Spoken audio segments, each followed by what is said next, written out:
70cc Racing, Rainier Toribio, el androide. En la primera colocación, Rainier Toribio. Vamos a ver cómo se gestiona esa categoría 70cc Racing. Por velocidad, Puerto Plateña dice que primero el androide. Se mantiene la punta del androide de Rainier Toribio. Seguido en la segunda posición, Darling.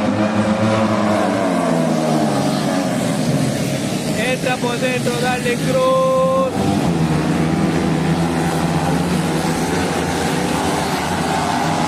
Amplía distancia el androide Rainier Toribio.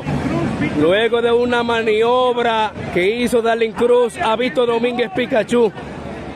Vamos a ver cómo gestiona el androide la distancia.